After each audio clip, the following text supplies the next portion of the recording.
Hello and welcome to the CrossFit Journal Audio Edition.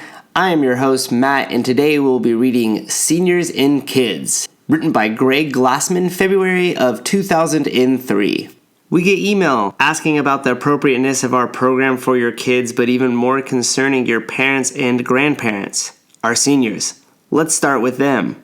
The needs of the elderly in professional athletes vary by degree, not kind. Where one needs functional competency to maintain independence, the other needs functional mastery to maintain dominance. Improved hip capacity will help a pro ball player's throw to first.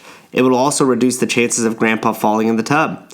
The squat is a perfect tool for both. Our kids and our seniors squat, deadlift, push press, push jerk, clean and jerk, snatch, pull up, dip, push up, bench press, back and hip extend, sit up and rope climb. The workout that challenges a prized fighter will have a toned down equivalent for anyone else. Less weight, fewer reps, more rest, whatever is required to allow exposure to the movements that are challenging but tolerable, and intensity is all that is needed to accommodate most special needs. We eventually put old ladies up the rope and max deadlift test them.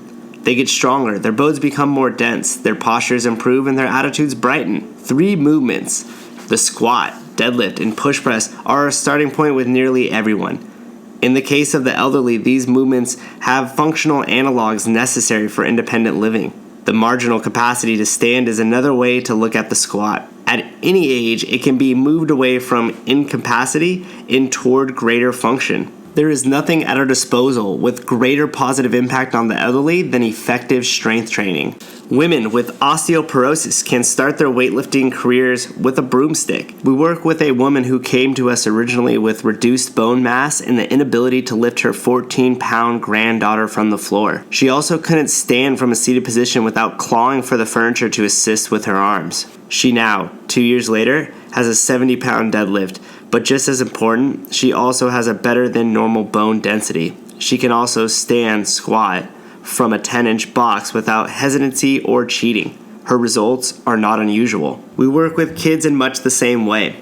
With an insistence on near-perfect mechanics, we start with the squat, deadlift, and push press. Proper lifting technique is a great tool for imparting grace and control to a wild prepubescent nervous system. We found that strength and control grow perfectly together. For both our seniors and kids, too much weight is any amount that cannot be lifted with near-perfect execution. Practicing with small loads and demanding proper technique builds muscle, bone, and strength sufficient to allow for slightly greater loads.